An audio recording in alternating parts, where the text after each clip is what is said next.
Estevão Rocha estava junto à sepultura recém-aberta da sua mulher, Lúcia, segurando firmemente um guarda-chuva preto. Embora ainda não estivesse a chover, era simplesmente mais fácil segurar em algo do que deixar os braços penderem inertes ao longo do corpo. À sua volta, aglomeravam-se os familiares de Lúcia. A sua irmã, Alice, com o marido Vitor, primos, tias, parentes distantes que ele só via em funerais e casamentos. Todos diziam as palavras certas de condolências, mas Estevão sentia algo de falso nas suas vozes. Algo forçado, como se estivessem a representar papéis numa peça de teatro fraca. Tevo, aguenta-te, sussurrava Alice abraçando-o pelo ombro. A sua voz tremia de lágrimas, mas Estevão reparou que os seus olhos estavam secos. A Lu era uma alma tão boa, tão luminosa. Deus levou-a para si antes do tempo, mas ela agora está no céu, a olhar por nós de lá. Estevão acenava mecanicamente sem ouvir aqueles consolos banais. A sua mente ainda não conseguia processar. Há apenas uma semana, Lúcia preparava-se para ir ao funeral do avô Basílio, em Viseu. O avô morrera subitamente de um ataque cardíaco aos 82 anos. Lúcia era a única neta que realmente gostava do velho e o visitava regularmente nos últimos anos. Os outros parentes só apareciam em grandes feriados. E mesmo assim nem sempre, considerando o velho resmungão e aborrecido. "Eu vou sozinha", dissera ela na altura, beijando o marido em despedida. Estevão lembrava-se de cada detalhe daquela manhã, como ela estava em frente ao espelho da entrada, a ajeitar a blusa preta, como limpava com um lenço os olhos vermelhos de chorar. "Tu sabes o quanto o avô gostava de mim. Quero despedir-me dele com dignidade como ele merece. Fico junto ao caixão, falo com os vizinhos, vejo se alguém precisa de ajuda. Não queres que vamos juntos?" sugeriu Estevão na altura. "A estrada é longa e tu estás abalada." "Não, meu querido. Amanhã tens uma apresentação importante no escritório. Não vale a pena estragar tudo por minha causa, e eu aguento-me." O avô sempre disse que eu era a mais forte de todas as netas. Estas foram as suas últimas palavras. Na viagem de regresso, já à tarde na noite de segunda-feira, ocorreu o acidente. Segundo os agentes da polícia de trânsito, Lúcia perdeu o controle do carro na estrada molhada. Depois da chuva, o carro saiu da estrada, capotou e incendiou-se. Quando os serviços de emergência chegaram ao local, já era tarde demais. Estevão lembrava-se daquela chamada às 6:30 da manhã de terça-feira. A voz do agente era cansada e oficial, mas nela sentia-se uma compaixão genuína. "Estevão Vitorovich precisa de vir a Viseu com urgência. A sua esposa sofreu um grave acidente de viação." Ela... ela está viva?" sussurrou Estevão, já sabendo a resposta pela entoação. "Infelizmente não. A morte ocorreu no local do acidente. As minhas sinceras condolências." Tudo o resto era uma memória envolta num nevoeiro terrível. A noite em branco, a viagem para Viseu ao amanhecer, a morgue do hospital com o seu cheiro sufocante de formalina e morte. O reconhecimento foi um verdadeiro pesadelo. O rosto de Lúcia estava tão desfigurado pelo fogo e pelos estilhaços de vidro que era impossível olhar. Alice chorava ao seu lado, Vitor segurava-lhe na mão e sussurrava-lhe algo ao ouvido, tentando consolar tanto a ela como a si mesmo. "Tevo, não te atormentes", implorou Alice quando o médico legista lhe sugeriu que entrasse na morgue para o reconhecimento final. "Lembra-te dela bonita, como era em vida. Não precisas de olhar para o que restou. Aquilo não é ela. É apenas um invólucro mutilado." Mas o procedimento de reconhecimento era obrigatório. Estevão forçou-se a entrar na sala fria e a olhar para o que jazia sob o lençol branco. Cabelos carbonizados, um rosto desfigurado, mas a constituição física, a sua aliança de casamento, tudo batia certo. Os documentos, passaporte e carta de condução foram encontrados na sua mala, que milagrosamente sobreviveu na bagageira. "É ela", disse ele com dificuldade desviando o olhar da mesa. "É a minha mulher." Todas as outras formalidades foram tratadas pelos familiares de Lúcia. Foram eles que insistiram num caixão fechado. Foram eles que organizaram o transporte do corpo de volta para a cidade. Foram eles que marcaram a cerimônia fúnebre e escolheram o local no cemitério. Percebe, Estevão? Explicava Vitor enquanto discutiam os detalhes do funeral num café de beira de estrada. Depois de um acidente tão terrível, é melhor que as pessoas se lembrem da Lúcia viva e bonita, senão podem começar a surgir boatos. Sabes como o povo gosta de discutir tragédias destas. Dirão que não usava o cinto, ou que tinha bebido, ou qualquer outra coisa do gênero. Estevão concordou. Para ele era indiferente. Lúcia já não existia. Era isso que importava. Tudo o resto pareciam pormenores, indignos de atenção. Que diferença fazia que flores encomendar ou quantos carros haveria no cortejo? O principal já tinha acontecido. A sua vida dividira-se em antes e depois. Agora, de pé junto à sepultura naquele dia soalheiro de outubro, olhava para as coroas e as flores, para os rostos das pessoas que proferiam discursos sobre quão maravilhosa Lúcia fora e não sentia nada. Um vazio. Era como se, juntamente com Lúcia, a sua alma também tivesse partido, deixando apenas um invólucro vazio que acenava mecanicamente em resposta às condolências e agradecia as palavras amáveis. Que a terra te seja leve, querida irmãzinha, soluçava Alice atirando um punhado de terra sobre a tampa do caixão. Perdoa-nos a todos por não te termos conseguido proteger. Perdoa por não te termos impedido de ir naquele dia. Frase interessante. Perdoa-nos a todos. Pedir perdão por quê? Mas Estevão não se deteve a pensar nas palavras. A dor torna as pessoas estranhas. Fala-as dizer disparates, procurar culpa onde não existe. A cerimônia prolongava-se. O sacerdote lia as orações. A sua voz soava monótona no silêncio do cemitério. Os parentes, um por um, proferiam palavras de despedida. Cada um sentia ser seu dever dizer algo sobre a falecida. Estevão ouvia as suas histórias sobre Lúcia e espantava-se.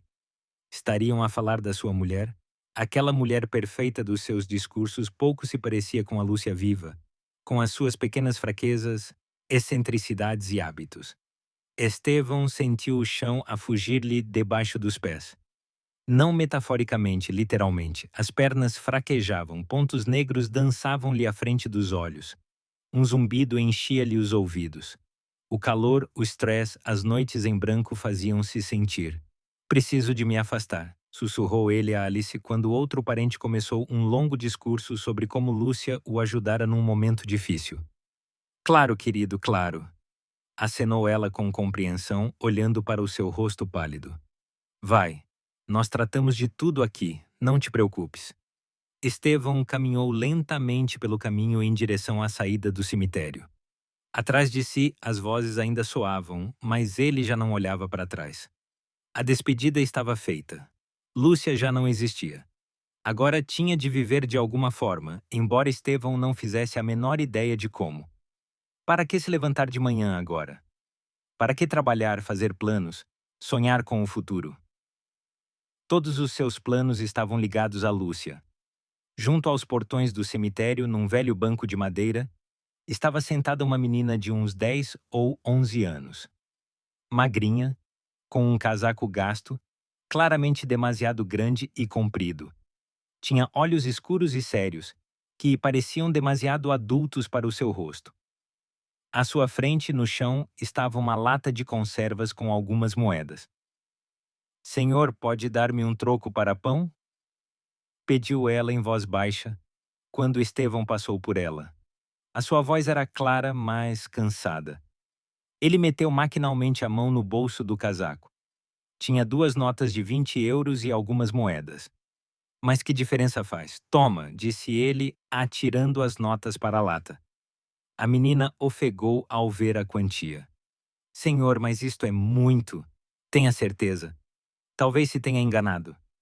Tenho a certeza, respondeu Estevão, cansado, e dirigiu-se para o seu carro que estava estacionado perto do cemitério.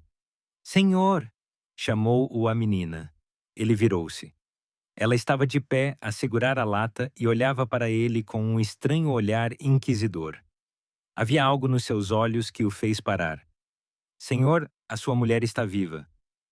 disse ela em voz baixa, mas de forma clara. Mas isso não lhe vai trazer nada de bom. Siga-me. Estevão gelou. O mundo à sua volta parou. Até os pássaros deixaram de cantar. Os sons do cemitério, as vozes dos parentes, o choro, o ranger das pás, tudo se calou, como se alguém tivesse desligado o som. O que disseste? Grasnou ele, sentindo o coração a bater descontroladamente no peito. O que ouviu? Respondeu a menina, aproximando-se. Não fique aí parado como um poste. Temos pouco tempo. Siga-me. Ela agarrou na lata e começou a caminhar rapidamente para longe do cemitério, por um trilho estreito que levava à floresta. Estevão, como que enfeitiçado, seguiu-a. Na sua cabeça martelava um único pensamento: viva! Viva! Mas como era possível? Talvez estivesse mesmo a enlouquecer com a dor. Talvez fosse uma alucinação. A menina caminhava depressa, com confiança, conhecendo claramente o caminho. As suas sapatilhas gastas saltavam agilmente sobre buracos e raízes de árvores. Estevão mal conseguia acompanhá-la, ainda sem acreditar no que ouvira. Viva! Como viva! Ele próprio vira o corpo desfigurado na morgue, reconhecera-o pela aliança e pelos documentos, estivera no funeral, vira com os seus próprios olhos o caixão a descer à sepultura. Para! Chamou ele quando se embrenharam na floresta. Espera, explica-me o que quiseste dizer. A menina virou-se, sem abrandar o passo. Explico quando chegarmos, aqui não é seguro falar. Há demasiados ouvidos curiosos por perto. Que ouvidos? Estevão olhou em volta, não havia viva alma na floresta. De vários tipos. Algumas pessoas não querem mesmo que a verdade venha à tona, e no cemitério há sempre alguém, trabalhadores, visitantes, transeuntes ocasionais. Desviaram-se do trilho principal para um caminho quase imperceptível coberto de erva. Estevão percebeu de repente que não sabia para onde ia. E isso alarmou-o. Ouve, como te chamas? Perguntou ele, na esperança de aliviar um pouco a tensão. Iria, respondeu a menina secamente. Iria Rodrigues. Iria, não percebo o que se passa. Tu és apenas...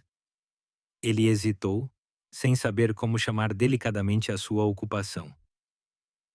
Pedinte, sorriu a menina com desdém. Sim, às vezes tenho de pedir dinheiro. Mas não sou uma pedinte comum, Sr. Estevão. Eu vejo e ouço muita coisa. De onde sabes o meu nome? Ouvi no cemitério. Estevão, Tevo, quando as pessoas falavam consigo. E além disso, já ando a observar a sua mulher há 3 dias. A observar? Como? Por quê? Iria parou e virou-se para ele. Nos seus olhos havia uma seriedade que não era de criança. Um cansaço de adulto. Senhor Estevão, eu sei muito mais do que uma menina da minha idade gostaria de saber. A minha mãe, Fátima Rodrigues, trabalha como empregada de limpeza no Hospital número 3. Ela limpa lá há 5 anos, conhece todos os cantos, e eu às vezes ajudo-a depois da escola, levo o lixo, limpo o chão nos corredores. Em que hospital? Naquele, por trás desta floresta. O Hospital da Cidade número 3. Tem uma grande unidade de cuidados intensivos, onde estão pessoas em coma e as que sofreram ferimentos graves, e entre elas, há uma mulher. Ela deu entrada na segunda-feira, e eu via. O coração de Estevão bateu mais depressa. Que mulher? Conta-me mais. Bonita, com uns 30 anos, exatamente como na fotografia junto à sepultura. Cabelo claro pelos ombros, está no 7º quarto dos cuidados intensivos há 4 dias. E ontem ouvi por acaso a conversa de 2 enfermeiras. Elas diziam que essa paciente está internada com documentos falsos. O que diziam elas exatamente? Uma disse à outra: a do 7º quarto não é a Ana Souza, como está na ficha. Foi o Dr. Lopes que a trouxe. Disse: os familiares não querem publicidade, problemas de família. E a outra respondeu: pois problemas. Ouvi dizer que a questão é uma herança qualquer. Estevão sentiu o chão a fugir-lhe novamente debaixo dos pés, mas agora por outro motivo. Lopes. Sérgio Lopes, o primo de Lúcia. Seria possível? Estaria a sua mulher viva? Tens a certeza do que ouviste? Sim, tenho a certeza. Tenho boa audição e não costumo inventar coisas. E quando vi a fotografia no cemitério que puseram lá hoje, percebi que era a mesma mulher. Só que na fotografia ela está a sorrir, e no hospital está inconsciente. Saíram para uma estrada. À frente, via-se o edifício cinzento do hospital. Uma típica construção soviética dos anos 70, comprida, baixa, com muitas janelas. Estevão parou, a tentar processar o que ouvira. Iria, se estás a dizer a verdade, isso significa que o enganaram, completou a menina. A sua mulher não foi enterrada. Naquele caixão está outra pessoa, e ela está numa cama de hospital com um nome falso. E os familiares fingem que ela está morta. Mas por quê? Por que precisariam de fazer isso? Iria encolheu os ombros. Não sei ao certo. Mas se pensarmos bem, quando é que convém às pessoas que alguém seja considerado morto? Normalmente quando se trata de dinheiro ou algo do gênero. Estevão lembrou-se da morte recente do avô Basílio e do facto de Lúcia ser a sua neta favorita. Lembrou-se das palavras de Alice no cemitério. Perdoa-nos a todos.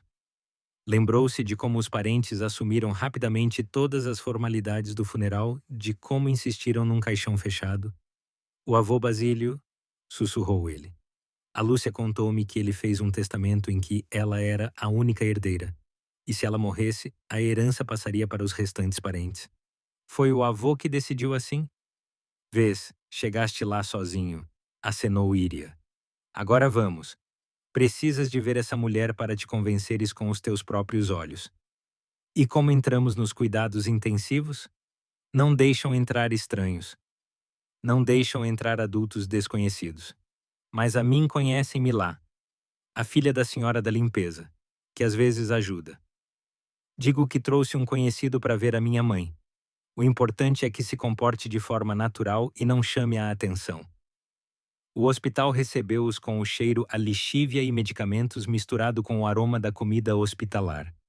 No átrio, aglomeravam-se pessoas.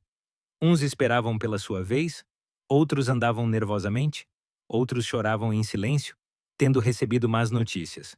O cenário habitual de qualquer hospital da cidade num dia de semana.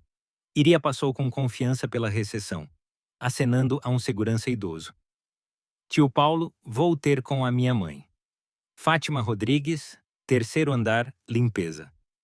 O segurança acenou, sem sequer levantar a cabeça do jornal. Aparentemente a presença de Íria ali era tão habitual que já não surpreendia ninguém. A minha mãe trabalha no terceiro andar, explicou Íria conduzindo Estevão às escadas. Os cuidados intensivos ficam na ala leste. Mas não se pode entrar lá assim sem mais nem menos, claro.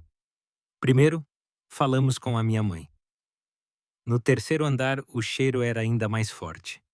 Aos odores de lixívia e medicamentos juntava-se o característico cheiro a hospital, inconfundível. Encontraram uma mulher baixa, na casa dos 50, de bata de trabalho azul, a empurrar um carrinho com material de limpeza. O seu rosto estava cansado, mas os seus olhos bondosos iluminaram-se ao ver a filha. Iria, por que tão cedo hoje? Surpreendeu-se ela. Normalmente vens depois da escola e ainda não são 3 da tarde. E quem é este contigo? Mãe, este é o Sr. Estevão, ele precisa de ajuda, respondeu a menina seriamente. A mulher, obviamente Fátima Rodrigues, olhou atentamente para Estevão. O seu olhar era bondoso, mas desconfiado. O seu instinto maternal dizia-lhe que algo não estava certo. Fátima, olá, sou o Estevão, disse ele, tentando falar o mais calmamente possível.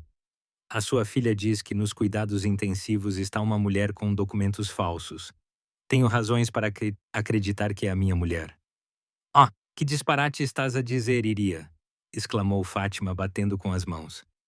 Que invenções te metes na cabeça? Mãe, não são invenções, insistiu Iria. Eu própria ouvi as enfermeiras a falar da mulher do 7º quarto e via com os meus próprios olhos. É igualzinha à da fotografia do cemitério. Fátima empalideceu e olhou nervosamente à sua volta. Iria. Combinamos que não ias mais andar a vaguear pelo cemitério e que ficarias calada sobre o que ouviste por acaso. Mãe, e se for mesmo a mulher do Sr. Estevão? E se a puseram aqui de propósito com um nome falso para que todos pensassem que ela estava morta? Estevão aproximou-se. Fátima. Compreendo que isto soe incrível, mas a minha mulher morreu num acidente precisamente na segunda-feira. Se houver a mais pequena hipótese de ela estar viva, peço-lhe, ajude-me. Como está registrada a paciente nos documentos? Fátima hesitou, depois suspirou pesadamente. Ana Petra Souza, 30 anos. Deu entrada na segunda-feira com um traumatismo crânioencefálico grave após um acidente de viação. O estado é muito grave. Coma. Os documentos foram tratados pelo Dr. Lopes. Disse que era uma parente distante, mas que a família pedia para não divulgar informações. Lopes, repetiu Estevão, sentindo o sangue a gelar-lhe nas veias. Sérgio Ivo Lopes? Sim, é esse o nome dele. Conhece-o? É o primo da minha mulher. Ele esteve no funeral dela. Estevão lembrou-se do homem alto e careca com dentes de ouro que lhe expressara as suas condolências. Alto, careca, coroas de ouro na boca. Exato, ele trabalha como médico de clínica geral. É ele, sussurrou Estevão. Fátima, imploro-lhe, deixe-me ver essa mulher. Não direi nada a ninguém, não a comprometo. Fátima olhou para Iria, depois para Estevão. Nos seus olhos, a compaixão e o medo de perder o emprego lutavam. Perceba, se isto se souber, despedem-me imediatamente. E eu preciso muito deste trabalho. Crio a minha filha sozinha. O pai dela já morreu há muito. Não tenho estudos. Dou-lhe a minha palavra de honra. Ninguém saberá que me ajudou, jurou Estevão. Apenas um olhar. Se não for ela, vou-me embora e esqueço tudo. E se for ela, encontrarei outra forma de a ajudar, sem a comprometer. Fátima hesitou mais um pouco, estudando o rosto sincero de Estevão. Está bem, disse ela em voz baixa, mas muito rápido e com cuidado.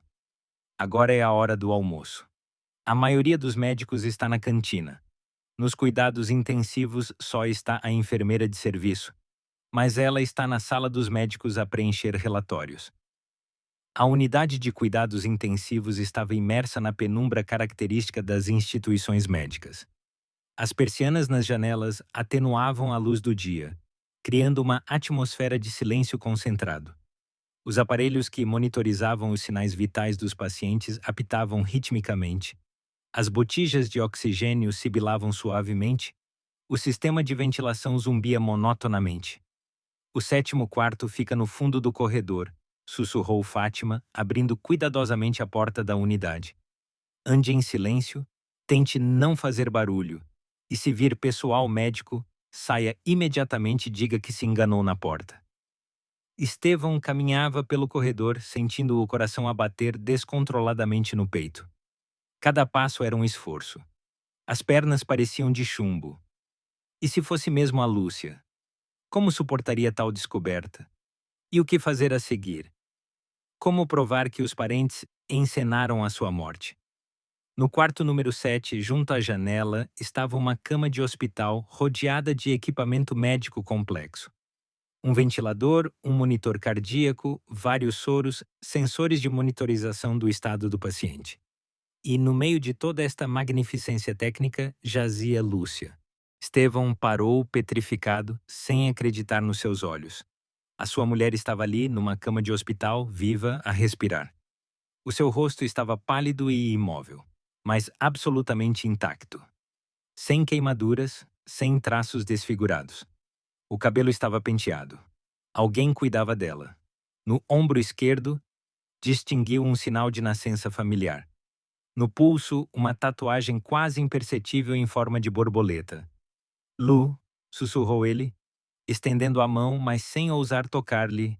Não toque, avisou Fátima em voz baixa, aproximando-se. Qualquer toque, e os aparelhos podem apitar, e a enfermeira notará as alterações nos monitores. Estevão ficou parado, incapaz de desviar o olhar. A sua mulher estava viva. Estivera ali durante 5 dias, e ele enterrara outra mulher, enlutado, a preparar-se para viver sem ela. Ela estivera ali todo este tempo, a poucos quilômetros da sua casa, indefesa e sozinha. Qual é o estado dela? O que dizem os médicos, as enfermeiras? Perguntou ele com a voz rouca. Há hipóteses de recuperação? Pelo que ouvi das enfermeiras, o estado é estável, mas grave, respondeu Fátima em voz baixa, espreitando a ficha médica aos pés da cama. E o que está escrito na história clínica? Quais as circunstâncias da admissão? Fátima examinou atentamente os registros. Acidente de viação na região de Viseu, tarde da noite de segunda-feira. O carro saiu da estrada e capotou. A vítima foi retirada pelos serviços de emergência em estado de inconsciência. Transportada em estado grave por uma ambulância por volta da meia-noite. E quem a trouxe exatamente? Segundo os registros, uma equipa da ambulância regional, acompanhada por um parente médico. Mas é muito estranho. O que é estranho?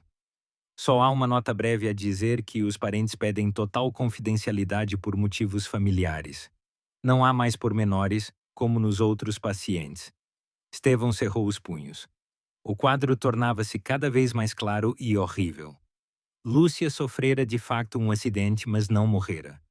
Os parentes, ao saberem do conteúdo do testamento do avô Basílio, decidiram encenar a sua morte. Organizaram uma troca, trouxeram-na para aqui com documentos falsos e na morgue mostraram-lhe o corpo de outra mulher falecida. Canalhas, sussurrou ele. A própria família revelou-se pior que inimigos. Senhor Estevão, chamou Iria em voz baixa, de pé à porta a vigiar o corredor. O que vai fazer agora? Como vai provar que esta é a sua mulher? Excelente pergunta. O que fazer? Como provar a identidade de Lúcia? Como tirá-la daqui legalmente? E, acima de tudo, como protegê-la daqueles que já tentaram matá-la uma vez? Pois se eles descobrissem que o seu plano criminoso fora revelado. Ainda não sei, respondeu ele honestamente. Preciso de pensar bem, de me aconselhar com um advogado. De repente, ouviram-se passos a aproximarem-se no corredor. Duas pessoas, a julgar pelo som, e conversavam sobre algo sério. Depressa, saiam daqui! Assustou-se Fátima. São os médicos a voltar do almoço. Eles saíram sorrateiramente do quarto e dirigiram-se a uma escada de serviço. Fátima acompanhou-os até ao primeiro andar, olhando constantemente para trás, nervosa. Fátima, disse Estevão à saída. Posso vir amanhã? Para me certificar mais uma vez de que não foi uma alucinação? É melhor não. Se aparecer com frequência, alguém vai reparar e começar a fazer perguntas. Então, como saberei do estado dela? Se há melhoras? Fátima pensou. Venha depois de amanhã à noite por volta das 8, estarei a limpar o chão nessa ala depois do fim do turno da tarde. Se algo mudar, eu digo-lhe. Mas seja cuidadoso e não chame a atenção. Estevão acenou e dirigiu-se para a saída. Naquela noite, Estevão estava sentado no seu apartamento vazio, a tentar organizar os pensamentos. Lúcia estava viva. Essa era a descoberta principal e mais importante. Mas estava em coma, registrada com documentos falsos, e os parentes consideravam-na morta. O que fazer a seguir? Ir à polícia com uma queixa? Mas como provar que a mulher no hospital era a sua mulher? Os documentos eram falsos. Os médicos ou estavam subornados ou foram enganados. E os parentes podiam facilmente alegar que ele enlouquecera com a dor e via a sua falecida mulher por todo o lado. Precisava de provas de ferro, provas irrefutáveis e cientificamente fundamentadas, e de alguém que o ajudasse a reuni-las de forma profissional e legal. Estevão pegou no telemóvel e marcou o número do seu velho amigo do exército, o detetive particular André Campos. Tinham servido juntos nos paraquedistas há 20 anos. Depois, André entrou para a polícia, chegou a tenente-coronel e, após a reforma, abriu uma agência de detetives particulares. Um homem honesto de princípios com uma reputação impecável. André, é o Estevão Rocha. Estevão, como estás, meu irmão? Soube da tua terrível perda por amigos em comum. As minhas sinceras condolências. Aguenta-te, André. Preciso da tua ajuda com urgência. Ajuda profissional. E talvez muito rapidamente. Estou a ouvir com atenção. Qual é o problema? Estevão contou detalhadamente toda a incrível história do acidente, do reconhecimento na morgue, do funeral, do encontro com a menina Iria, do hospital. André ouviu em silêncio, ocasionalmente pedindo pormenores e anotando algo num caderno. Tevo, tens consciência de que toda esta história soa como o delírio de uma pessoa com problemas mentais? Disse ele, quando Estevão terminou o seu relato. Tenho, mas eu via, André. Era a Lúcia, a minha mulher. Tenho 100% de certeza. Vamos supor que tens razão. Então estamos a lidar com um crime muito sério e bem organizado. Fraude qualificada, falsificação de documentos oficiais, tentativa de homicídio. O que queres de mim, especificamente? Ajuda-me a reunir provas irrefutáveis. Descobre quem estava na morgue quando me mostraram o corpo. Descobre de onde veio essa mulher desconhecida que fizeram passar por Lúcia. Verifica todos os documentos da hospitalização. Encontra testemunhas do acidente na região de Viseu. Percebes que isto vai custar caro e levar bastante tempo. Arranja o dinheiro. Vendo o carro, peço emprestado a amigos, e tempo é algo que podemos não ter. Se os parentes perceberem que o plano deles foi descoberto, compreendo a gravidade da situação. E mais uma coisa. Este é um caso extremamente perigoso. Se as tuas suspeitas se confirmarem, vamos enfrentar pessoas dispostas a matar por dinheiro. Compreendo isso perfeitamente, André. Mas simplesmente não há outra saída. André ficou em silêncio por um longo tempo, a ponderar a situação e a pesar os prós e os contras. Está bem, velho amigo. Vamos tentar resolver este caso, mas vamos agir com extrema cautela e de forma metódica. E nem uma palavra a ninguém até reunirmos provas suficientes para abrir um processo crime. Concordo plenamente. Encontramo-nos amanhã de manhã no meu escritório às 9h. Traz absolutamente todos os documentos. Certidão de casamento, o processo clínico da Lúcia, fotografias dela, a certidão de óbito. E prepara dinheiro para as despesas iniciais, no mínimo 25.000 euros. Depois da conversa com André, Estevão sentiu um certo alívio. Agora não estava sozinho nesta luta por justiça. Mas a ansiedade não o largava. Se os parentes estavam dispostos a encenar uma morte por uma herança, do que mais seriam capazes? E se já tivessem percebido que o seu plano poderia ser descoberto? O que aconteceria então à indefesa Lúcia? Estevão não conseguia comer nem dormir. Andava pelo apartamento, a olhar para as fotografias da mulher, a tentar perceber como não notara antes as estranhezas evidentes. Pois momentos suspeitos não faltaram, ele é que estava demasiado abalado pela dor para os notar e analisar. Por exemplo, por que é que Alice assumiu tão rápida e decididamente todas as formalidades do funeral? Ela costumava ser bastante irresponsável e não era uma irmã muito atenta. Podia passar meses sem ligar a Lúcia.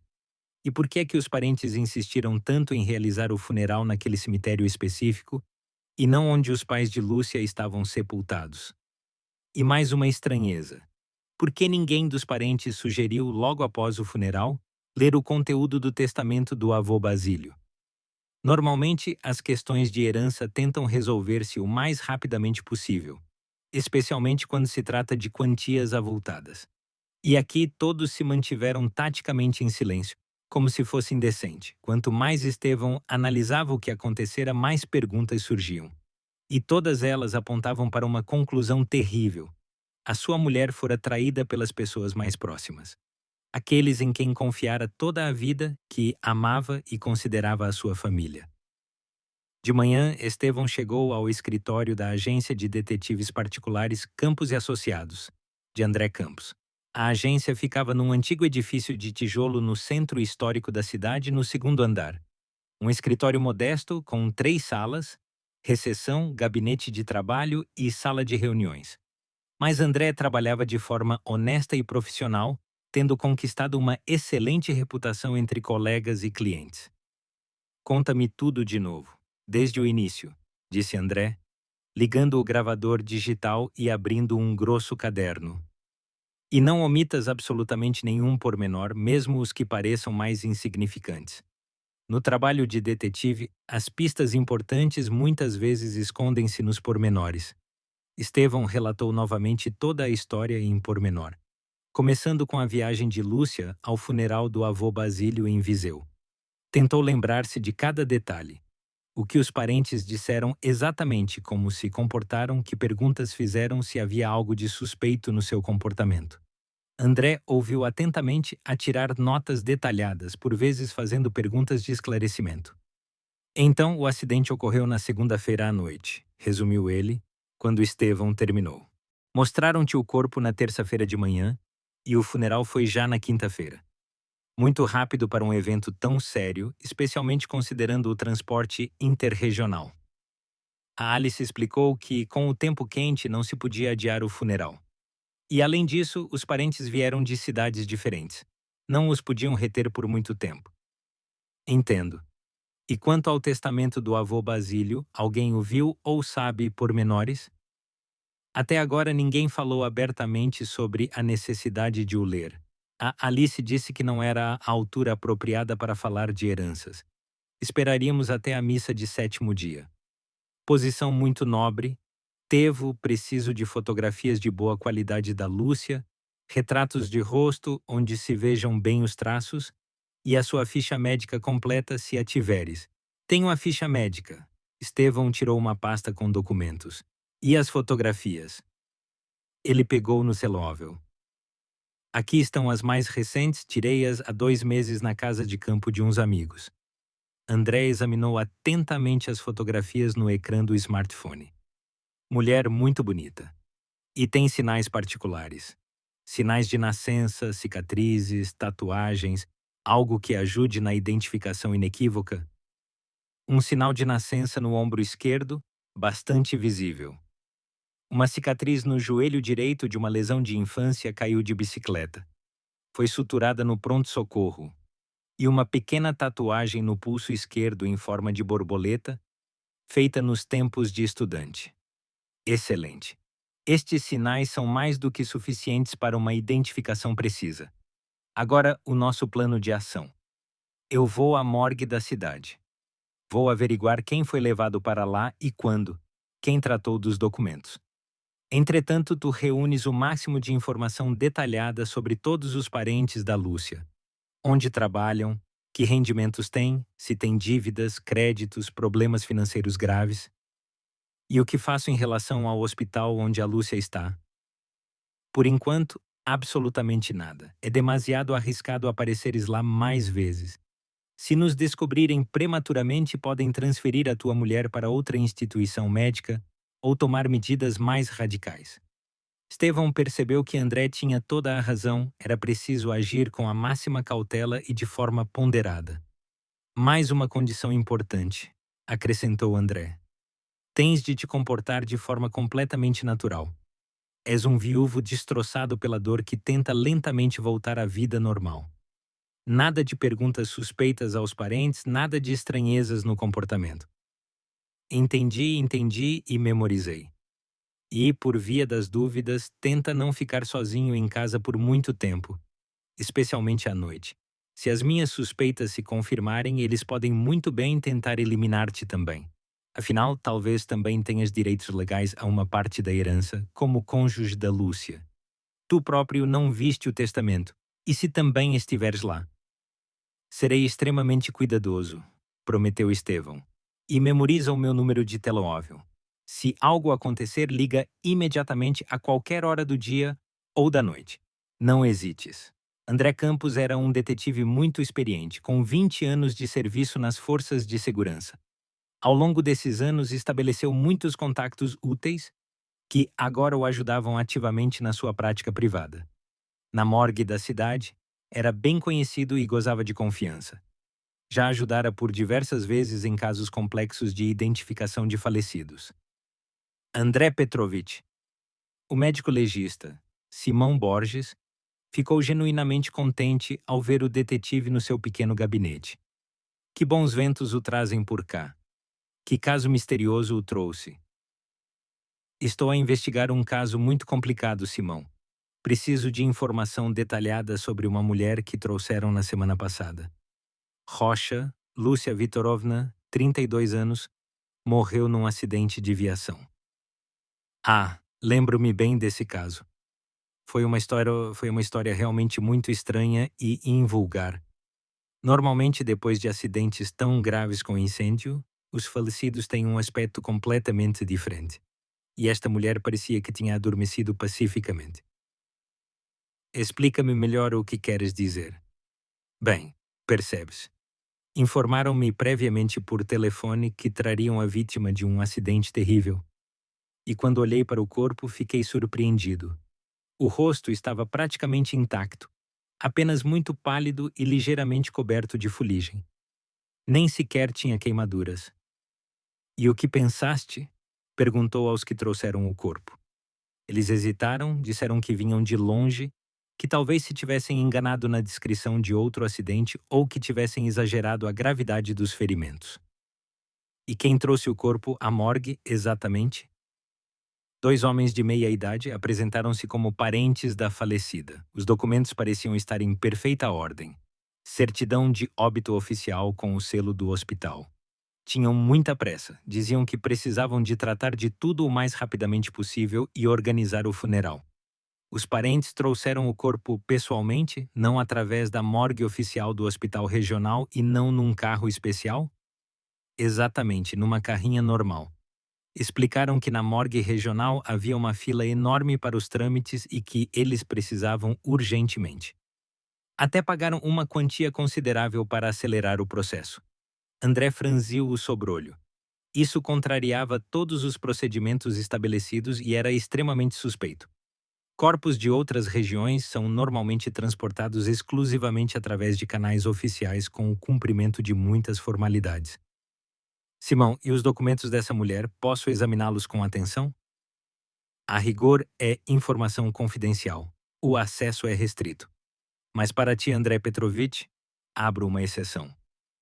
Simão Borges abriu um cofre metálico e tirou uma pasta volumosa. Aqui está toda a documentação. Certidão de óbito do Hospital Central da cidade de Viseu. Assinatura do diretor clínico, selo oficial. Aparentemente, tudo parece legal. André examinou cuidadosamente todos os documentos.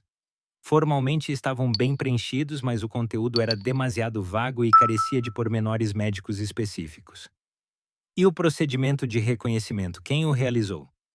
Está registrado no livro que foi o cônjuge da falecida, segundo os documentos.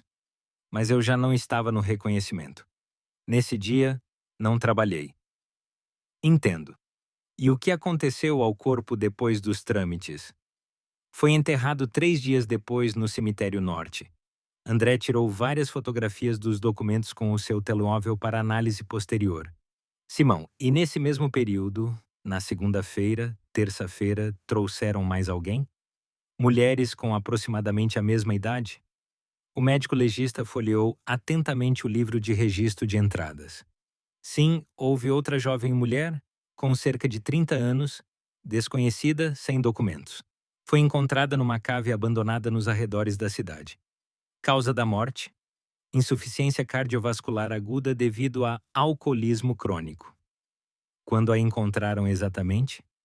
No domingo à noite, um agente da polícia encontrou-a durante uma ronda e trouxeram-na para cá na segunda-feira de manhã. André sentiu as peças do sinistro puzzle a começarem a encaixar. Domingo. O dia da partida de Lúcia para Viseu para o funeral do avô. Segunda-feira, o dia do acidente e o dia em que se encontrou uma substituta adequada. Demasiadas coincidências. Simão, e essa mulher desconhecida, é possível vê-la de alguma forma? Ou pelo menos ficaram fotografias? Infelizmente já foi enterrada numa vala comum para não identificados. O procedimento ocorreu na terça-feira de manhã, de acordo com a legislação. Na terça-feira de manhã, precisamente quando, nesta mesma morgue, mostravam a Estevão o corpo da sua supostamente falecida mulher. Obrigado, Simão. Ajudaste-me muito na investigação. De nada, André Petrovich. Mas tem cuidado. Se há aqui algo de criminoso, estão envolvidas pessoas sérias. Falsificar documentos médicos oficiais é o suprassumo da fraude. Compreendo. Serei extremamente cuidadoso. E lembrei-me de mais um pormenor. Dos dois que trouxeram o corpo, um deles apresentou-se como médico. Dr. Lopes, acho eu. Disse que conhecia pessoalmente a falecida. Trabalha na área da saúde. Lopes. Tens a certeza desse nome? Absoluta. André anotou esta importante informação. O círculo estava a fechar-se gradualmente e todos os fios conduziam às mesmas pessoas. Enquanto André trabalhava na morgue, Estevão dedicava-se a reunir informações detalhadas sobre os parentes de Lúcia. Nunca antes se interessara pelos pormenores da vida pessoal deles, mas agora cada detalhe poderia ser crucial para compreender os motivos do crime. Alice Vitorovna Pereira, 45 anos, trabalhava como contabilista-chefe numa empresa de construção de média dimensão. A Constra Invest. Era casada com Vitor Pereira, que se dedicava ao comércio por grosso de peças automóveis. Ele não tinha um negócio próprio. Trabalhava como gerente de vendas numa grande empresa. O casal nunca teve filhos. Alice não podia tê-los após uma operação mal sucedida na juventude, o que sempre fora um tema doloroso para ela. Viviam num apartamento de 2 quartos num prédio antigo. O carro era um Toyota Camry usado de 2016. Em suma, uma família de classe média, sem problemas financeiros especiais, mas também sem grandes poupanças ou bens caros. No entanto, ao investigar mais a fundo, Estevão descobriu pormenores interessantes. Vitor contraíra um grande empréstimo há 1 ano para desenvolver um negócio que nunca arrancou. Os pagamentos mensais do empréstimo representavam uma parte significativa do orçamento familiar. Alice ultimamente fazia trabalhos remotos à noite e aos fins de semana. Sérgio Ivo Lopes, 52 anos, médico de clínica geral de categoria superior. Após o divórcio, há 4 anos, vivia sozinho, a alugar um apartamento de 1 quarto num bairro residencial da cidade. Oficialmente trabalhava em 2 locais, no Centro de Saúde da cidade e no Centro Médico Privado Saúde Mais, mas os seus rendimentos eram bastante modestos. Segundo informações de conhecidos em comum, Lopes tinha sérias dificuldades financeiras. Dívidas de créditos contraídos ainda durante o casamento, pensão de alimentos à ex-mulher, o pagamento da renda, tudo isto consumia praticamente todo o seu salário. Nos últimos meses, até fazia consultas privadas ao domicílio. Miguel e Pedro Reis, primos de Lúcia por parte de pai. Ambos com cerca de 40 anos, ambos tiveram problemas com a lei na juventude. Pequenos furtos, rixas, vandalismo. Miguel chegou a cumprir 8 meses de prisão por agressão numa briga de bêbados. Miguel trabalhava como motorista de táxi numa pequena empresa privada. Rendimentos instáveis e baixos. Pedro era carregador num armazém de produtos alimentares. O salário também era baixo, ambos viviam em quartos alugados, não tinham família e levavam um estilo de vida bastante marginal. Estevão anotava toda a informação num caderno, tentando perceber a psicologia de cada um dos potenciais criminosos. Todos os parentes viviam de facto com bastante modéstia. Muitos tinham sérias dificuldades financeiras. A grande herança do avô Basílio poderia mudar radicalmente as suas vidas, resolver todos os seus problemas de dinheiro de uma vez por todas. Mas estariam eles dispostos a cometer um crime tão monstruoso por dinheiro? Encerrar a morte de um ente querido exige não só ganância, mas também uma total ausência de consciência. Por volta das 8 da noite, Alice ligou-lhe. A sua voz era habitualmente carinhosa, mas agora Estevão detetava nela notas falsas. Estevão, como estás? Como vai o ânimo? Não é demasiado difícil estar sozinho? Normal, Alice. Tento aguentar-me como posso. Muito bem, querido. A Lúcia não gostaria que estivesses a sofrer e a atormentar-te. A vida continua. Ouve, talvez venhas cá no fim de semana? O Vitor vai fazer churrasco. Sentamo-nos, conversamos. Obrigado pelo cuidado, mas por enquanto não estou com vontade de socializar. Prefiro ficar em casa.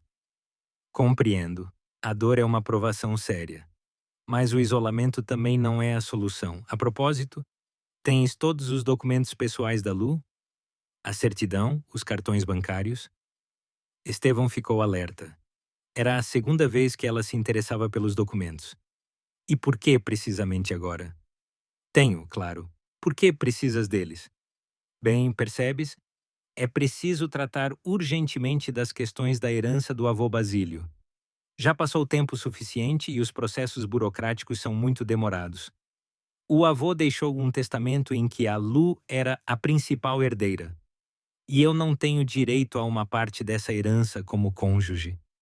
Alice ficou em silêncio por alguns segundos e nessa pausa Estevão captou algo importante. Claro que tens todo o direito, querido, mas há tantas nuances jurídicas complicadas, tanta burocracia. Confias em nós para tratar deste assunto, não confias? Confio, mentiu Estevão. Mas vamos esperar um pouco com os documentos. É demasiado cedo, ainda não passou uma semana desde o funeral. Tevo, mas quanto mais adiamos, mais complicados e caros serão os procedimentos. E a herança, dizem, é muito avultada. Uma casa grande numa zona nobre de Viseu, um terreno, contas bancárias. É preciso tratar de tudo rapidamente, antes que apareçam outros pretendentes. Que outros pretendentes poderiam aparecer? Sei lá. Parentes distantes, vizinhos do avô, conhecidos dele. Aparecem sempre pessoas que começam a afirmar que o falecido lhes prometeu algo ou deixou em testamento oral. Sabes como toda a gente é gananciosa pelo que é dos outros hoje em dia? É melhor tratar de tudo rapidamente de acordo com a lei, para não haver problemas depois. Alice, e o testamento? Tu viste-o pessoalmente ou só ouviste falar da sua existência? Claro que vi. O avô mostrou-me uma cópia em vida. Está claramente estipulado. A herdeira principal é a Lúcia, e em caso de sua morte, os bens são divididos em partes iguais pelos restantes parentes. Entendo. Está bem, vou pensar nos documentos. Mas não me apresses. Não te vou apressar, claro. Só te lembro que o tempo é precioso e os funcionários públicos adoram criar atrasos artificiais. Depois da conversa, Estevão ligou imediatamente a André. Eles estão com muita pressa com as questões da herança. A Alice voltou a pedir os documentos da Lúcia, fala da urgência do processo. Naturalmente, eles precisam de legalizar tudo o mais rapidamente possível, antes que alguém suspeite da verdadeira situação. O que lhe respondeste? Disse que ia pensar, mas que ainda era cedo. Tática correta. Ganha tempo, mas não de forma demasiado óbvia. A propósito, na morgue descobri algo muito interessante. André contou detalhadamente os resultados da sua visita ao médico legista, as estranhezas com o corpo, a mulher desconhecida e o facto de Lopes ter participado pessoalmente no transporte. Então eles trocaram mesmo o corpo, concluiu Estevão sombriamente. E tudo isto foi planeado com antecedência. Exatamente, Estevão. O quadro está a tornar-se mais claro, mas precisamos de provas ainda mais fortes e irrefutáveis. Amanhã vou a Viseu, vou verificar as circunstâncias do acidente e estudar o testamento do avô Basílio. E eu, o que faço? Continua a comportar-te como habitualmente e tenta descobrir, de forma discreta, mais pormenores sobre o testamento junto dos parentes. Quem o redigiu? Onde está guardado o original? Qual o valor exato da herança? Quem mais conhece o seu conteúdo? E se eles suspeitarem de algo, sê natural.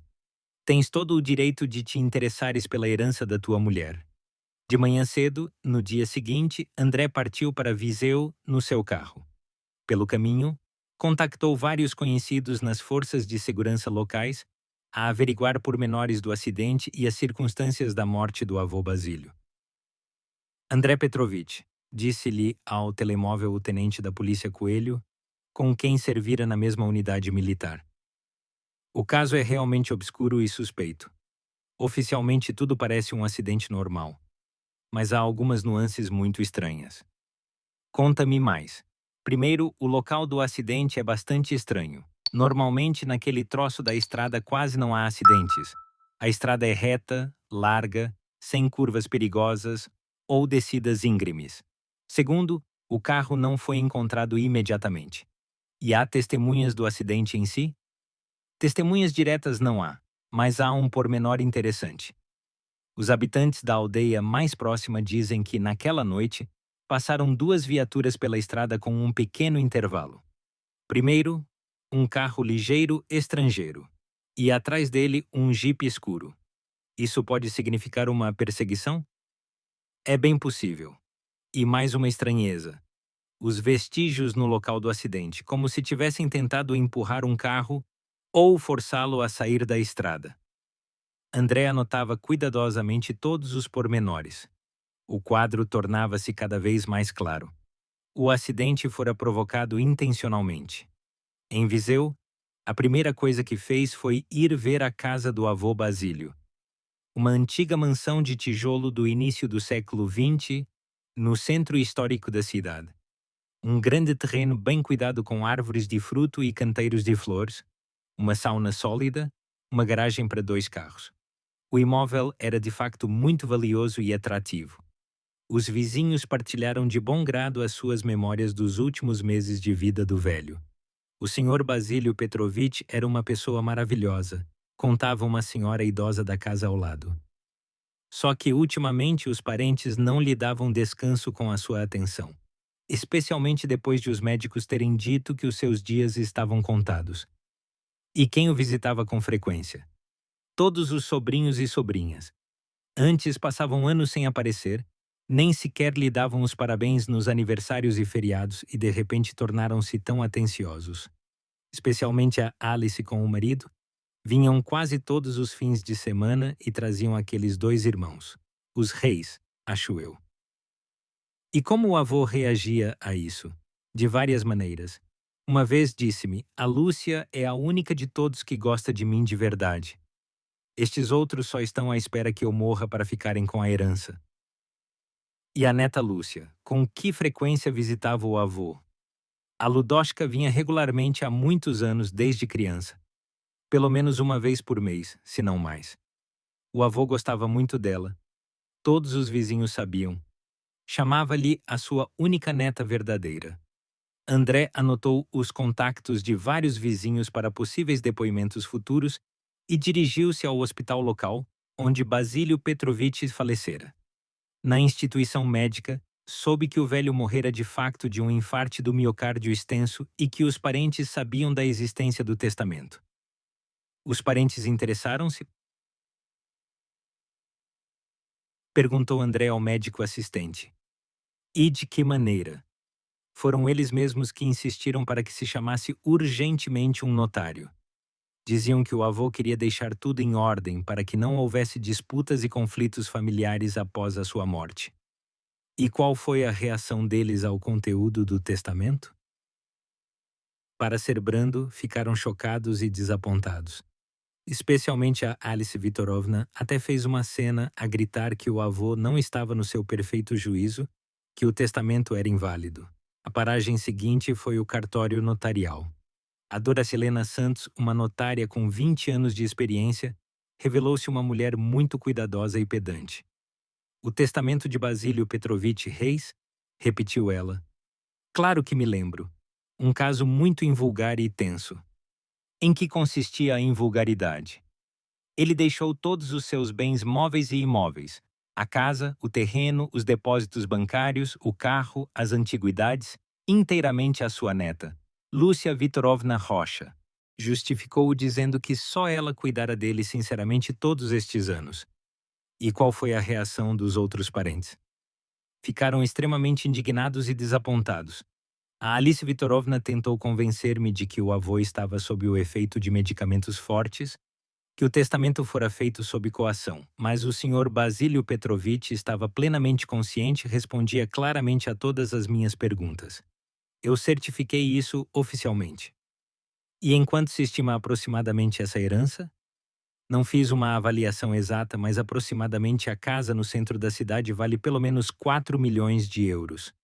O terreno de 2.000 metros quadrados, mais 2 milhões. Os depósitos bancários, cerca de 1,5 milhão. Mais os móveis antigos, quadros, livros raros. No total, cerca de 8 milhões de euros. 8 milhões de euros. Uma quantia avultada, pela qual algumas pessoas estão dispostas a cometer os atos mais desesperados. Doutora Helena e algum dos parentes interessou-se pelo procedimento de transferência da herança em caso de morte do herdeiro principal? A notária ergueu as sobrancelhas surpreendida. Sim, interessaram-se e com muita insistência. A Alice Vitorovna ligou-me logo no dia seguinte ao funeral do avô.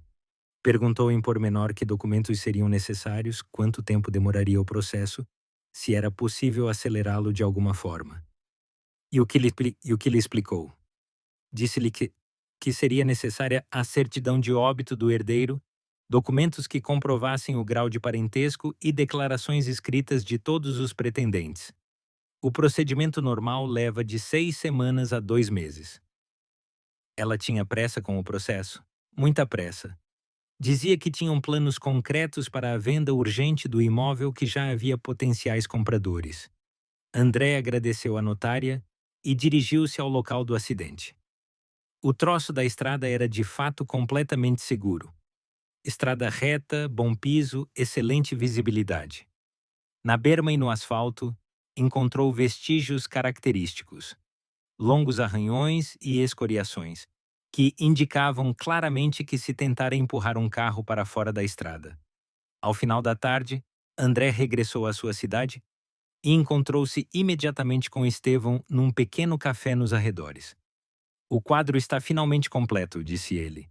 "A tua mulher foi vítima de um crime cuidadosamente planeado e executado profissionalmente. Conta-me tudo por ordem." André relatou em pormenor toda a informação recolhida em Viseu. O testamento de 8 milhões, a reação dos parentes, as estranhezas do acidente. Então eles começaram a planear o homicídio ainda antes da morte do avô, constatou Estevão sombriamente. Assim que souberam o conteúdo do testamento? Parece que sim, mas também tenho boas notícias. O testamento existe, é absolutamente legal e autenticado por notário, de acordo com todas as regras.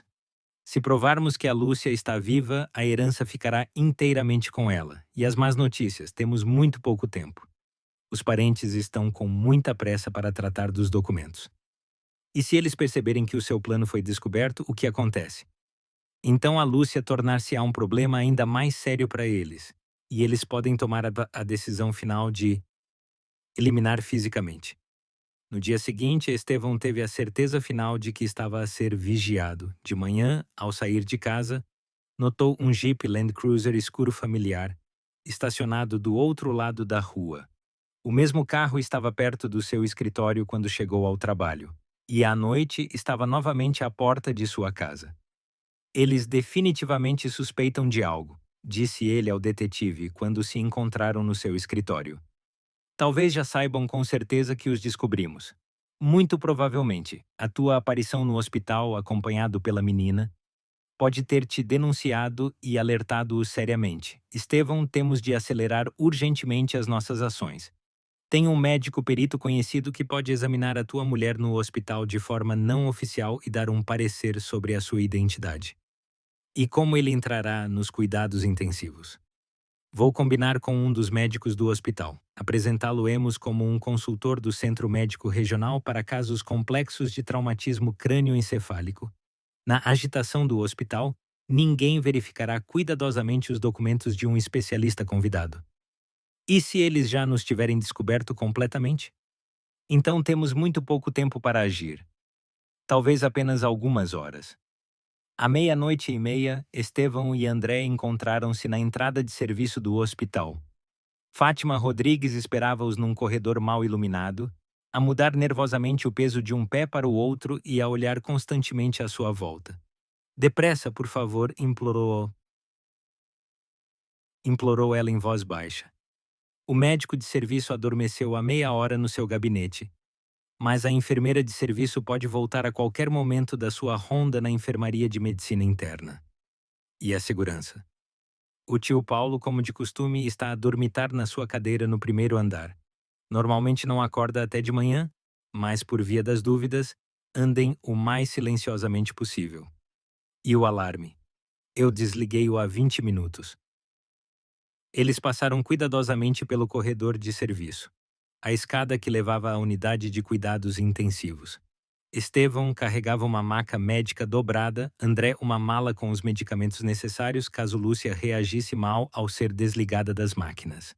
A unidade de cuidados intensivos recebeu-os com os sons habituais: o apito monótono dos monitores cardíacos, o sibilar suave das botijas de oxigênio, o zumbido constante do sistema de ventilação.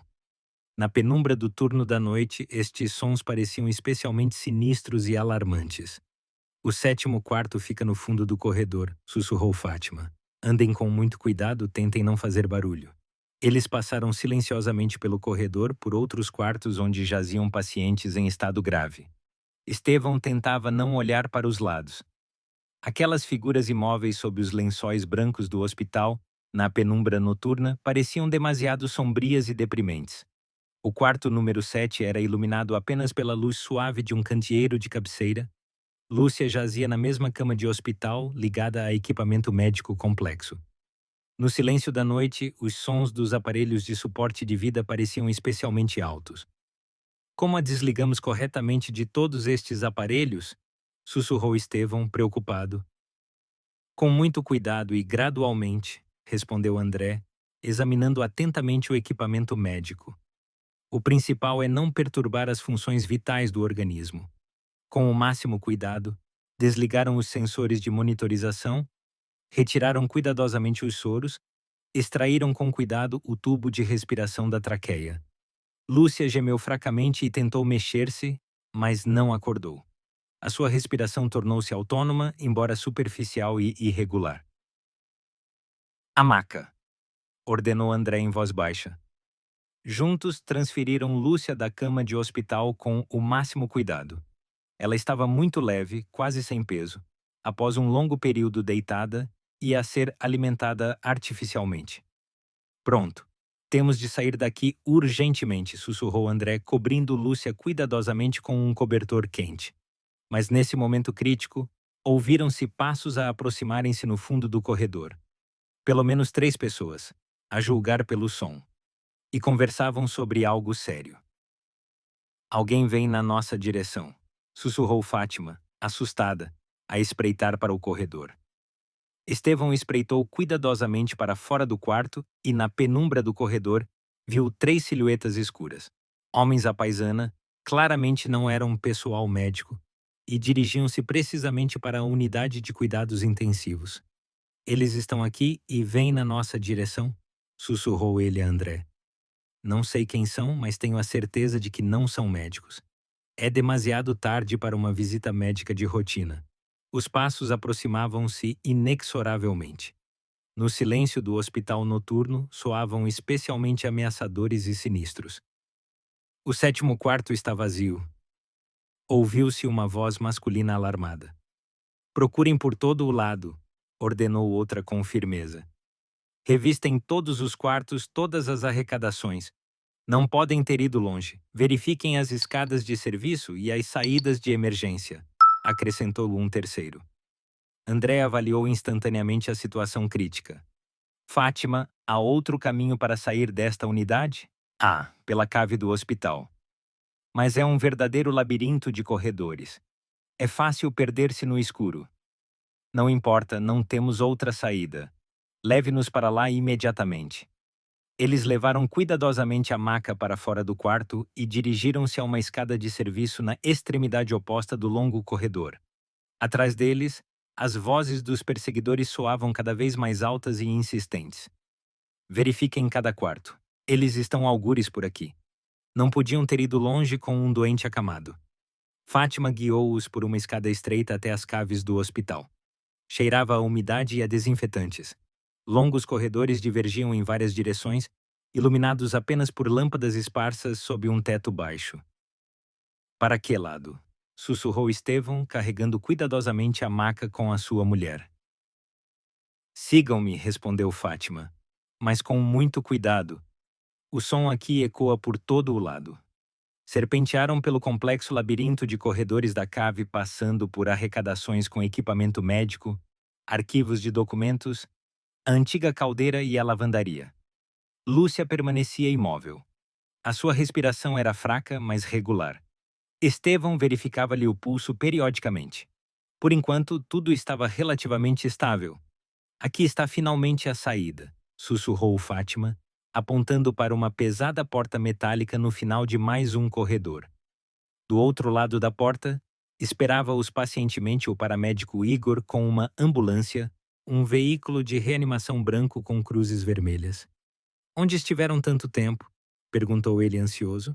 Já estava a começar a preocupar-me que algo sério tivesse acontecido. Quase aconteceu, respondeu André. Quase nos apanharam. Carregamos rapidamente a paciente e vamos embora imediatamente. Transferiram Lúcia cuidadosamente para o veículo especialmente equipado, ligaram-na a um ventilador portátil e a um sistema de monitorização de sinais vitais. Igor verificou profissionalmente o seu estado. Por enquanto, tudo estável. O pulso está irregular, mas não é crítico. Com o transporte adequado, chegaremos sem problemas. A ambulância arrancou cuidadosamente. Estevão segurava a mão fria da sua mulher e rezava mentalmente a todos os santos para que tudo acabasse bem. Lúcia estava viva, estava ao seu lado, mas o que aconteceria a seguir? Como provar a sua verdadeira identidade? E como protegê-la daqueles que já tentaram matá-la 2 vezes? Enquanto isso, no hospital, instalara-se uma verdadeira confusão. Descobriu-se o desaparecimento da paciente do 7º quarto, o sistema de alarme desligado, vestígios claros de uma entrada não autorizada na unidade de cuidados intensivos. O médico de serviço, em pânico, chamou a polícia, o diretor clínico e, claro, o Dr. Lopes. Como é que isto pôde acontecer? Gritava Lopes histericamente ao telefone. Onde estava a segurança? Onde estavam as enfermeiras? Como é que estranhos conseguiram entrar nos cuidados intensivos? Sérgio Ivo, sugeriu cautelosamente o diretor clínico. Talvez devêssemos informar imediatamente os parentes da paciente sobre o incidente? Nenhuns parentes, rosnou Lopes. Isto foi um rapto. Temos de encontrar os criminosos urgentemente e identificá-los. Mas ele sabia perfeitamente quem poderia ter organizado este audacioso rapto e percebia que a sua fraude multimilionária, cuidadosamente planeada, começava a desmoronar-se catastroficamente. A clínica privada, o centro médico do Dr. Simões, situava-se numa rua tranquila no centro da cidade. Era pequena, mas magnificamente equipada com a mais moderna tecnologia médica europeia. Lúcia foi instalada num confortável quarto individual, ligada a aparelhos de monitorização e suporte de vida. O estado da paciente é estável, mas requer observação constante, relatou o Dr. Simões detalhadamente, após um exame médico completo e minucioso. Traumatismo crânioencefálico de gravidade moderada, mas felizmente sem sinais de lesões críticas nos centros vitais do cérebro. O coma é relativamente superficial, os principais reflexos estão preservados. Com um tratamento intensivo adequado, há boas hipóteses de recuperação total. Quando é que ela pode recuperar a consciência? Perguntou Estevão com esperança na voz. É difícil dizer com exatidão. O cérebro é um órgão muito complexo e imprevisível. Pode ser dentro de alguns dias, pode ser dentro de algumas semanas. Tudo depende das características individuais do organismo e da correção da terapia administrada. André, disse Estevão quando ficaram a sós no corredor da clínica, agora temos de contactar as autoridades com urgência. Temos testemunhas vivas, temos provas irrefutáveis de falsificação de documentos. Temos a própria vítima. Concordo plenamente. E como explicamos este rapto aos investigadores? Diremos que agimos exclusivamente no interesse da vítima, que se encontrava ilegalmente no hospital, com documentos falsos. Temos sérias razões para acreditar que a sua vida corria perigo de morte. Os primeiros 2 dias na clínica privada decorreram de forma relativamente calma e sem incidentes. O estado de Lúcia melhorava lenta, mas firmemente. Os médicos notavam uma dinâmica positiva no seu estado neurológico. Estevão praticamente não se afastava da sua cabeceira, segurava-lhe na mão, falava-lhe em voz baixa, lia-lhe em voz alta os seus poemas e romances favoritos, na esperança de que ela o ouvisse e sentisse a sua presença. Lu, sou eu, o teu Estevão, sussurrava ele, acariciando-lhe suavemente os dedos finos. Estás completamente segura, minha querida. Sei que me ouves e me entendes. Vamos tratar de todos esses canalhas. Eles terão o castigo que merecem. O importante é que estás viva, estás comigo, estás em casa. No terceiro dia, aconteceu o primeiro pequeno, mas muito importante milagre. Enquanto Estevão contava à mulher como a corajosa menina iria o ajudar a encontrá-la no hospital, sentiu que os dedos de Lúcia se contraíam quase imperceptivelmente, mas de forma definida, em resposta ao seu toque. Um movimento muito fraco, mas ele não podia estar enganado. Foi uma reação completamente consciente às suas palavras. Doutor Simões, chamou ele, excitado. Ela reagiu à minha história, apertou os meus dedos. O médico aproximou-se rapidamente da cama e realizou uma série de testes neurológicos simples. Verificou a reação das pupilas à luz intensa, os reflexos tendinosos, a reação a estímulos dolorosos. De facto, há uma notável dinâmica positiva, confirmou ele com satisfação. O tônus muscular está a aumentar gradualmente, a reação a estímulos externos está a tornar-se mais expressiva e consciente. Este é um sinal muito bom, significa que o processo de saída do coma já começou. Então ela vai acordar completamente em breve? Em breve é um conceito muito relativo em medicina. Mas o processo de recuperação da consciência foi definitivamente iniciado e está a seguir na direção certa. Continue a falar ativamente com ela. Conte-lhe acontecimentos agradáveis. Ponha a sua música favorita. Isso estimula o cérebro e ajuda-o a recuperar mais rapidamente. A queixa na esquadra da polícia foi apresentada na manhã do dia seguinte. A inspetora Marina Vidal, uma mulher experiente de meia-idade com olhos inteligentes e atentos e uma reputação impecável, ouviu pacientemente a sua história completamente inacreditável, examinou atentamente todos os documentos apresentados. Esta história é de facto digna de um romance policial, disse ela, fechando a grossa pasta com os materiais. Mas as provas são muito sérias, convincentes e cientificamente fundamentadas. Com base nos materiais apresentados, abro um processo crime por fraude qualificada, falsificação de documentos oficiais e tentativa de homicídio em circunstâncias agravantes. Com que rapidez se podem deter todos os suspeitos? Interessou-se o experiente André.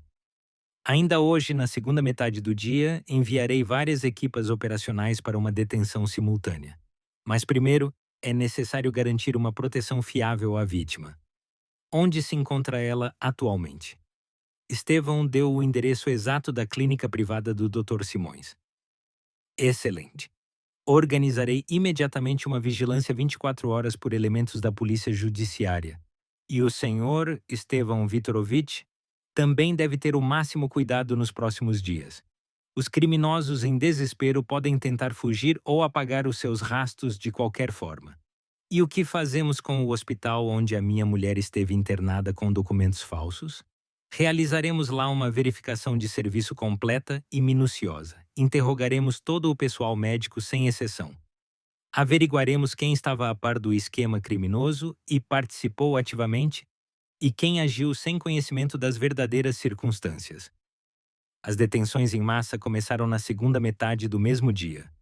Alice e Vitor Pereira foram detidos em casa, ao jantar, enquanto discutiam os planos para a venda urgente da casa do avô e a partilha do dinheiro.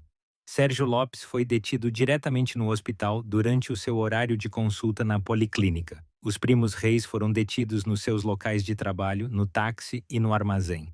Todos foram apanhados de surpresa e não esperavam um desenvolvimento tão rápido dos acontecimentos.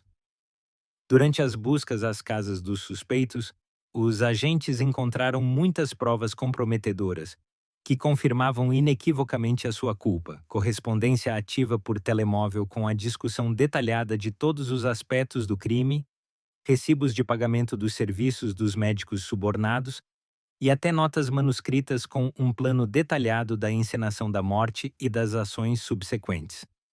Idiotas completos! Abanou André a cabeça, espantado, quando a inspetora lhes mostrou parte das provas materiais encontradas. Guardavam em casa absolutamente todas as provas dos seus crimes como se fossem recordações. Aparentemente estavam tão autoconfiantes e convencidos da sua impunidade que não acharam necessário destruir os materiais comprometedores, comentou Marina Vitorovna. O erro clássico de criminosos principiantes: uma sobreestimação séria das próprias capacidades e uma subestimação do trabalho das forças de segurança. Enquanto os parentes criminosos prestavam declarações confessando na polícia, na clínica privada do Dr. Simões ocorria um verdadeiro milagre médico. No quinto dia após o resgate, Lúcia começou a acordar gradualmente. Primeiro, começou a pestanejar com muito mais frequência e a tentar abrir os olhos. Depois, começou a mexer fracamente os dedos das mãos e dos pés. Estevão, que praticamente não se afastava da sua cabeceira, notou imediatamente estas mudanças encorajadoras. Lu, chamou ele cautelosamente inclinando-se para o seu rosto. Estás a ouvir-me? Tenta abrir os olhos. Ela abriu as pálpebras lentamente e com um esforço visível e olhou para ele. O seu olhar era turvo e confuso, mas definitivamente consciente e de reconhecimento. Tevo, sussurrou ela quase inaudivelmente. És mesmo tu ou estou a sonhar? Sim, sou eu, o teu marido. Estás completamente segura, minha querida. O que me aconteceu? Onde estou? O Dr. Simões, chamado de urgência à paciente, realizou um exame rápido e completo. As principais funções cerebrais não foram afetadas. A memória estava totalmente preservada. A fala era clara e coerente. Foi um verdadeiro milagre depois de uma lesão tão grave. Lúcia Vitorovna, perguntou o experiente médico suavemente, lembra-se dos acontecimentos que ocorreram imediatamente antes de perder a consciência? Ela concentrou-se, esforçando a memória e tentando reconstruir a sequência dos acontecimentos. Eu estava a voltar para a casa do funeral do avô Basílio em Viseu. Já era muito tarde, completamente escuro. Estava com pressa, porque prometi ao meu marido que voltaria depressa. Durante todo o caminho, um carro seguia-me, muito perto e de forma agressiva. Os faróis encandeavam-me constantemente. Não conseguia ver bem a estrada. O que aconteceu a seguir? Tentei aumentar a velocidade para me livrar dos perseguidores, mas eles não se afastavam. Pelo contrário, aproximaram-se ainda mais. E depois algo bateu com muita força na traseira do meu carro. Perdi o controle, o carro derrapou violentamente e capotou. Depois disso, não me lembro de mais nada. E os rostos das pessoas que estavam no carro perseguidor, conseguiu distingui-los? Não, estava demasiado escuro e os faróis encandeavam. Mas lembro-me muito bem do próprio carro. Um jipe escuro e grande, muito parecido com o carro do Vitor, o marido da minha irmã Alice. Estevão e o Dr. Simões trocaram um olhar significativo. O testemunho de Lúcia confirmava plenamente a sua versão de que o acidente fora provocado intencional e organizadamente. Lu, começou Estevão cautelosamente, preciso de te contar algo muito importante e chocante sobre o que aconteceu depois do acidente. Ele expôs-lhe, de forma detalhada e delicada, toda a incrível história da encenação da morte, do falso funeral, de como a menina iria ajudar a encontrá-la no hospital com documentos falsos, da detenção dos parentes. Lúcia ouvia com um horror crescente, incredulidade e dor. Então fui oficialmente enterrada, sussurrou ela, chocada. E os meus próprios parentes, aqueles em quem confiei toda a minha vida, queriam apoderar-se da herança do avô Basílio. Tu eras a única herdeira no testamento de 8 milhões de euros. Lúcia chorou amargamente. Não de dor física, mas de trauma emocional. As pessoas mais próximas que ela amava e considerava a sua família traíram-na da forma mais vil e cruel. Onde estão eles agora? Perguntou ela por entre as lágrimas. Estão sob investigação. Foram detidos anteontem, acusados de fraude e tentativa de homicídio. E o que lhes vai acontecer? Receberão longas penas de prisão. 15, 20 anos cada um, no mínimo. Lúcia acenou em silêncio e fechou os olhos. Precisava de tempo para assimilar e aceitar esta terrível verdade sobre a traição das pessoas mais próximas. Estevão, disse ela em voz baixa, algum tempo depois. E aquela menina que te ajudou? Como se chama? Iria Rodrigues. Uma criança espantosa, muito inteligente, corajosa e justa. Quero agradecer-lhe pessoalmente. Se não fosse por ela, nunca teríamos sabido a verdade e eu teria morrido naquele hospital. Vais agradecer-lhe com certeza. Ela e a sua mãe, Fátima, estão muito preocupadas contigo. 2 semanas depois, Lúcia recuperou completamente e teve alta da clínica privada. Os médicos recomendaram-lhe que evitasse estresses graves e que fizesse exames de rotina regulares, mas, no geral, o prognóstico era favorável. Estevão foi buscá-la com um ramo de rosas brancas, as suas flores favoritas desde a juventude. Pronta para começar uma nova vida, de folha em branco? Perguntou ele, ajudando-a a entrar no carro. Pronta. Mas primeiro, temos de resolver todas as questões legais e burocráticas. Oficialmente, Lúcia Vitorovna Rocha ainda constava nos documentos como falecida. Era preciso restaurar todos os documentos, anular o registro de óbito na conservatória, obter um novo passaporte, carta de condução, cartões bancários e, claro, os direitos de herança.